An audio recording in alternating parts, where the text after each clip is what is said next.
Salah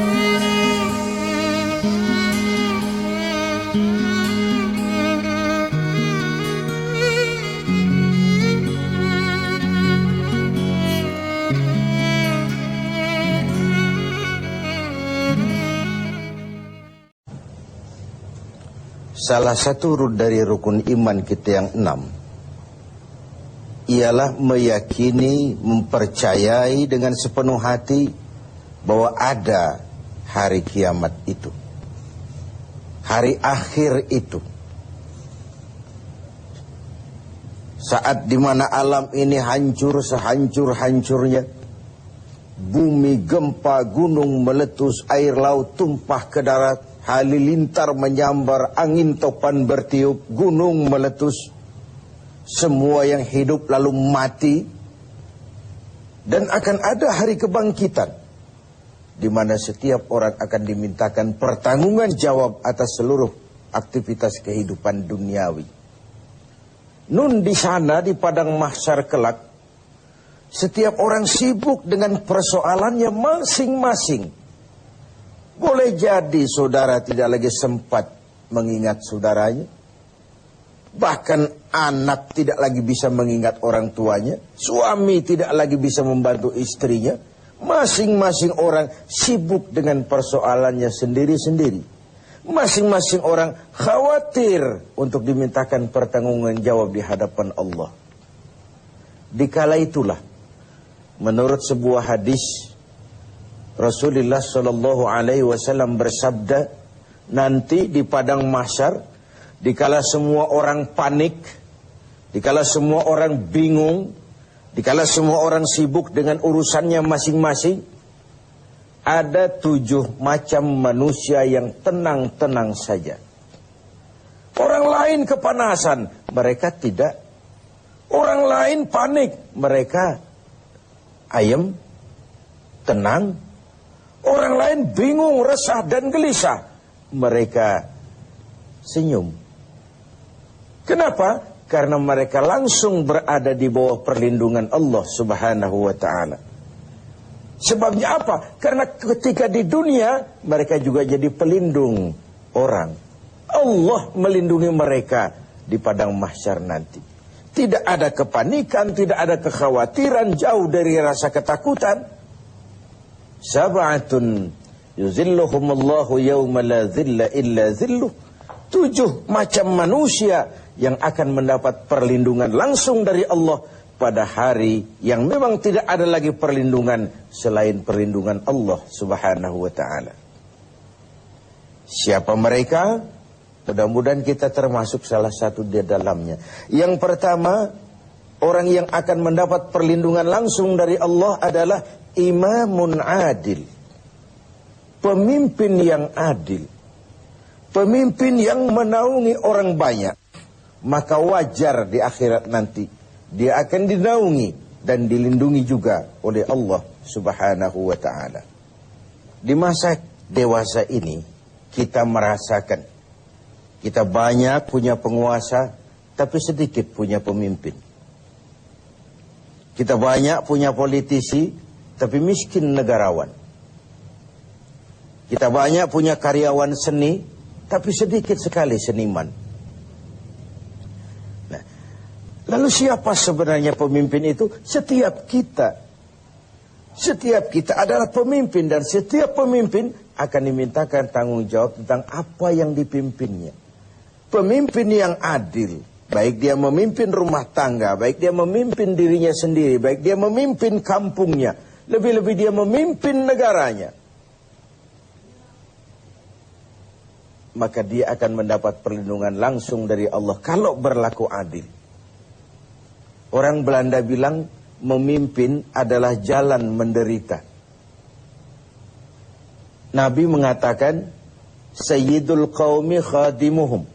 Pemimpin suatu umat adalah pelayan bagi umat itu. Pemimpin rakyat adalah pelayan rakyat.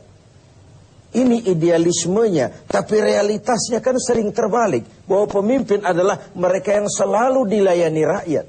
Dibiayai dengan uang rakyat. Fasilitas hidupnya dijamin oleh rakyat yang bayar pajak segala macam.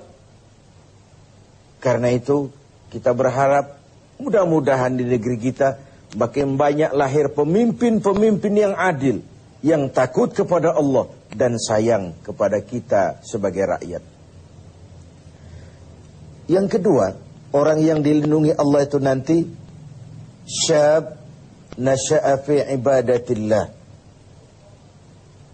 Anak muda yang tekun beribadah kepada Allah. Kenapa tidak dikatakan orang tua? Kondisi psikis. Kalau ada orang tua tekun ibadah, eta mawayahna cek orang Jawa Barat. Lalarui sanjo kata orang Sumatera Barat. Memang sudah harusnya, hari sudah senja, nggak istimewa kalau orang tua rajin ibadah. Tapi anak muda yang tekun ibadah, darahnya masih mengalir dengan panas, di benaknya masih sejuta keinginan bersemi, dia bisa salurkan itu yang dicintai Allah, dan nanti di akhirat akan mendapat perlindungan langsung dari Allah. Kita bersyukur oleh nuansa Ramadan, anak-anak muda kita, selebritis kita, artis kita, pakaiannya menyesuaikan, jilbaban dan lain sebagainya. Mudah-mudahan tidak hanya sekedar mode Ramadanan. Lalu selesai Ramadan, merdeka, kembali lagi buka-bukaan. Syab nasya'a fi ibadatillah. Anak muda yang tekun beribadah kepada Allah. Yang ketiga, rajulun qalbuhu mu'allakun bil masajid. Seseorang yang hatinya terpaut kepada masjid. Berpikir bagaimana memakmurkan masjid. Karena masjid adalah pusat kegiatan umat. Umat Islam dengan masjid seperti ikan dengan air. Tidak boleh pisah. Kalau ikan sudah mulai menjauhi air, itu pertanda ikan mau mati. Dari masjidlah baginda Rasul mengajar umat. Di masjid beliau bermusyawarah. Di masjid beliau mengatur strategi bangsa dan negara. Dan seterusnya, dan seterusnya. Masjid di negeri kita adalah raksasa tidur.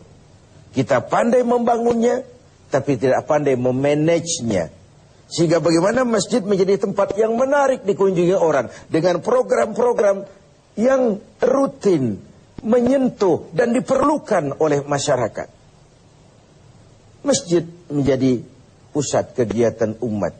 Orang yang hatinya terpaut kepada masjid, berpikir bagaimana memakmurkan masjid, berpikir bagaimana menghidupkan masjid, dan seterusnya, dan seterusnya. Lalu yang keempat, rajulani tahabba fillahi ijtama'a alaihi wa tafarraqa alaihi. Dua orang yang bersaudara, bertemu karena Allah, berpisah pun juga karena Allah. Bersaudara karena iman. Imanlah yang mempertemukan ini, mempertemukan hati. Bertemu dia karena Allah, berpisah pun juga karena Allah. Tidak mungkin dua orang yang beriman bertemu di tempat yang maksiat dan munkarat. Bertemu karena Allah. Kau di jalan Allah, kau saudara saya. Keluar kau dari jalan Allah, sampai sini saja kita. Jangan karena pertemanan mengorbankan Tuhan. Jangan karena pertemanan mengorbankan akidah. Saya sih tahu mabuk nggak bagus, cuma ngormatin temen. Ya 2-3 gelas lah, ngormatin temen. Jangan karena pertemanan mengorbankan keyakinan. Kalau kita susah, jangankan di akhirat, nanti di dunia ini pun biasanya kesusahan itu milik kita sendiri. Saat kita senang, semua orang mau ikut. Kalau kita susah, jangankan orang lalat pun nggak mau dekat. Lalat sekarang tahu juga orang susah rupanya. Pemirsa TV 7 yang berbahagia. Yang kelima, rajulun tasaddaqa bisadaqatin fa akhfaha hatta la ta'lama shimaluhu ma tunfiqu yaminuhu. Seseorang yang bersedekah, dia sembunyikan sedekahnya itu. Sampai tangan kirinya tidak tahu yang diberikan tangan kanan. Tangan kanan tidak tahu apa yang diberikan tangan kiri. Ada dua hal yang kalau disembunyikan itu baik. Pertama sedekah, yang kedua musibah. menyembunyikan musibah, biarlah kesulitan kita jadi milik kita sendiri saja. Kesenangan kita bagikan sama orang lain. Kita akan terbalik. Kalau sudah susah, sekampung cerita.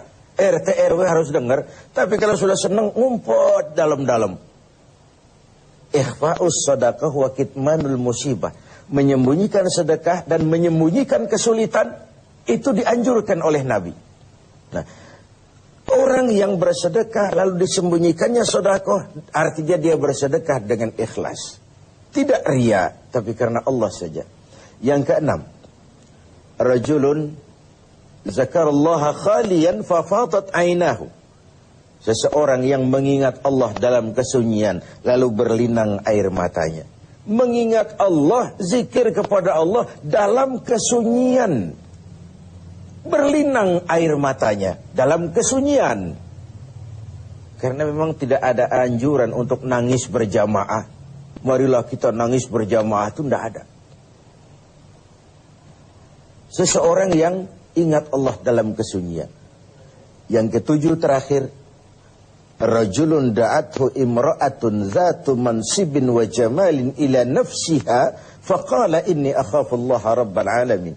Seorang laki-laki bermoral, anak muda, jejaka, tangguh, tegar, dipanggil oleh perempuan cantik, diajak berbuat selingkuh. Situasi mengizinkan, orang tidak seorang pun tahu. Tetapi dia berkata, maaf, saya bukan tidak mau sama kamu, saya takut kepada Allah. Saya takut kepada Allah. Sebagaimana kisah Yusuf dengan Zulaikha. Nabi Yusuf pun sebenarnya suka loh kepada Zulaikha. Quran yang bilang itu. Walaqad hammat bihi wa hamma biha. Zulaikha senang kepada Yusuf. Yusuf pun suka kepada Zulaikha. Tapi apa yang dilihat Yusuf? Walaula an ra'a burhana rabbih.